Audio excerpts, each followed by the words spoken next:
Assalamualaikum warahmatullahi wabarakatuh. Baiklah, di sini saya akan menjelaskan tentang bagaimana proses pemerolehan bahasa dalam otak.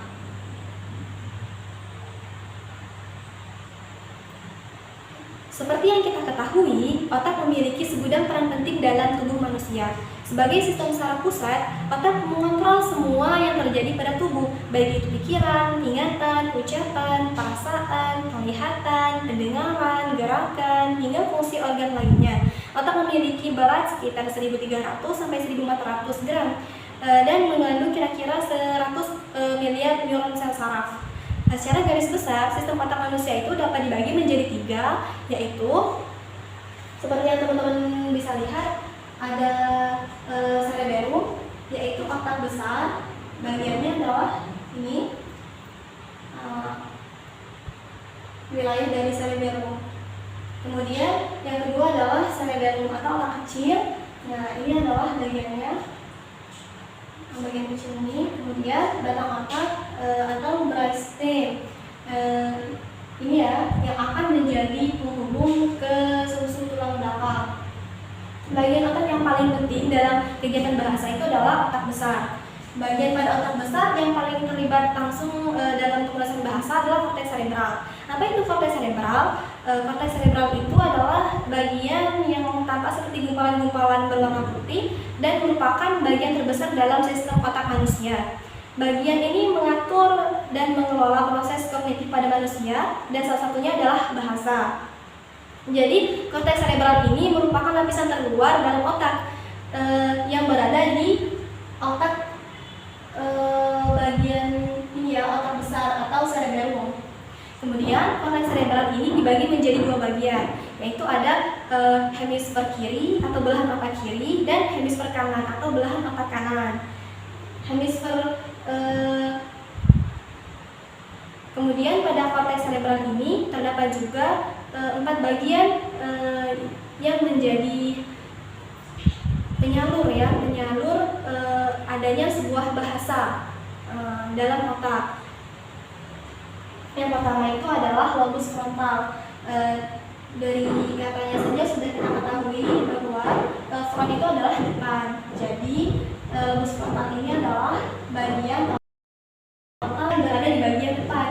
Nah, ini sudah saya beri stiker berwarna biru. Nah, jadi ini ya bagiannya. Ini bagian dari lobus frontal. Lobus ini terlibat dalam membentuk karakteristik kepribadian seseorang. Lobus ini bertanggung jawab dalam mengatur gerakan, penilaian, pengambilan keputusan, pemecahan masalah, spontanitas, dan perencanaan atau kontrol impul serta memori manusia. Adapun lobus frontal bagian kanan mengatur aktivitas tubuh bagian kiri, sebaliknya lobus frontal bagian kiri mengatur aktivitas tubuh bagian kanan. Jadi antara hemisfer kanan dan kiri itu saling berkaitan, saling melengkapi. Yang kedua adalah lobus parietal. Di sini sudah saya beri stiker berwarna kuning. Ini bagiannya, bagian dari lobus parietal, yaitu berada pada bagian tengah, ubun-ubun ya, atau belakang lobus frontal. Ini merupakan tempat utama dalam proses informasi sensori seperti rasa, suhu, tubuh, bau, pendengaran, penglihatan, dan sentuhan.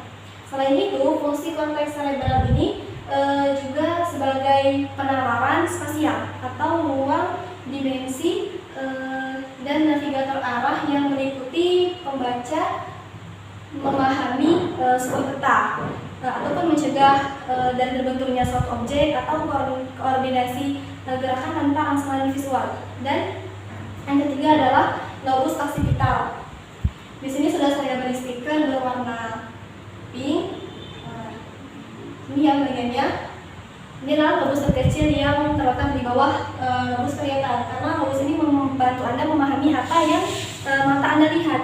Jadi lobus occipital ini bekerja dengan sangat cepat dalam memproses informasi yang dikirimkan, seperti memahami teks dalam buku atau gambar dalam spanduk. Jika lobus occipital ini rusak atau cedera, Anda tidak dapat memproses visual dengan benar, sehingga dapat mengalami gangguan penglihatan.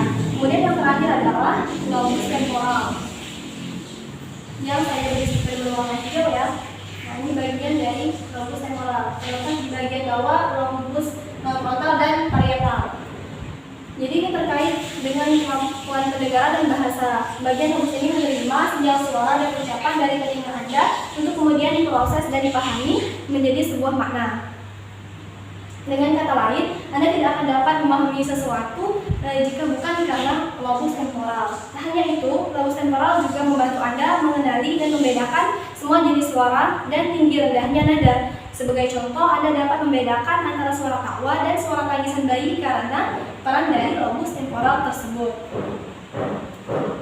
Setelah kita memahami bagian-bagian dari lobus yang terdapat dalam korteks cerebral, nah maka kita akan memahami lebih dalam lagi bagian-bagian yang terdapat dalam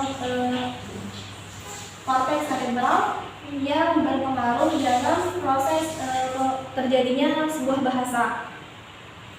Jadi tadi sudah kita jelaskan tentang lobus yang ada di bagian depan, yaitu lobus frontal. Nah, lobus frontal ini terdapat bagian terkecil, yaitu area Broca. Area Broca itu terletak di sini. Nah, ada panah yang menunjukkan angka 1 yang merupakan area Broca. Singkatnya, area Broca ini adalah proses ujaran atau produksi bahasa ya, seperti yang dikatakan oleh ilmuwan Paul Broca pada tahun 1860-an. Seorang dokter bedah Prancis. Area Broca terletak di bagian kiri, berkaitan dengan kemampuan bahasa lisan. Kerusakan pada bagian ini berdampak pada penurunan bahasa lisan yang disebut sebagai afasia Broca. Jadi di sini kita akan memproduksi bahasa lisan. Kemudian pada lobus parietal itu terdapat bagian terkecil yang disebut sebagai area Wernicke yang ditemukan oleh ilmuwan Jerman, yaitu Charles Wernicke pada tahun 1870-an. Sini ya. Area Wernicke di bagian papan kiri berkaitan dengan kemampuan memahami ujaran. Kerusakan bagian ini berdampak pada kesulitan memahami ujaran atau afasia Wernicke. Singkatnya, pada area Wernicke ini kita akan memahami apa yang kita dengar. Nah, jadi jika area Broca tadi di area Broca ini ya kita mendapatkan sebuah ujaran atau bahasa lisan yang lebih ke membaca. Nah, sehingga alat bicara kita itu bergerak gitu. Nah, itu ada di area Broca. Sedangkan di area Wernicke ini kita lebih ke pemahaman. Jika kita membaca sesuatu atau menyimak sesuatu, maka kita akan mendapatkan pemahaman itu. Itu kita dapatkan di area Wernicke. Yang ketiga itu kemudian ada di bagian lobus parietal juga, bernama korteks motor ya, korteks motor. Seperti yang kita ketahui, hanya kendaraan motor ya itu akan menjadi penggerak. Nah, jadi korteks motor ini menurut Confield dan Robert pada tahun 1950-an, dokter bedah syaraf. Jadi korteks motor ini bertugas untuk menjadi penggerak, menggerakkan tangan, kaki, dan alat gerak lainnya. Kita dapat menggerakkan anggota gerak kita seperti organ tubuh, seperti ya tadi yang sudah saya jelaskan sebagai tangan, kaki. Nah, itu berasal dari korteks motorik ya. Berdekatan dengan area Broca, berdekatan dengan area Broca ya. Tuh. Jadi area Broca bersambung dengan korteks motorik. Nah, kenapa bersambung dengan korteks motorik ke area Broca, bukan korteks motorik ini bersambung ke area Wernicke? Dia justru menyambungnya ke area Broca ya. Nah, karena dia akan lebih menyambung ke area Broca karena area Broca itu kan memproduksi bahasa. Jadi ketika kita berbicara dengan lisan, maka kita akan menunjukkan gerakan-gerakan tangan atau mimik wajah dan semacamnya. Nah, sedangkan ketika area Wernicke kita hanya memahami atau mendengar sesuatu saja. Kemudian menyimak. Jadi kita mendapatkan sebuah pengetahuan dari apa yang kita simak tadi kan. Nah jadi akan tampak sangat lucu jika ada seseorang yang mendengarkan sesuatu atau menyimak sesuatu, kemudian tangannya bergerak-gerak, atau kakinya bergerak-gerak, atau mimik wajahnya gitu. Nah itu akan terlihat sangat lucu gitu ya. Biasanya seorang menyimak itu dalam keadaan yang diam gitu ya. Nah kemudian yang keempat itu adalah articulat versiculus. Nah itu menurut ilmuwan Jerman juga, articulat versiculus itu adalah penghubung area Wernicke dan Broca. Area Wernicke dan Broca. Nah jadi kerusakan pada bagian ini dapat menyebabkan menurunnya koordinasi pemahaman atau kesulitan melakukan pengulangan.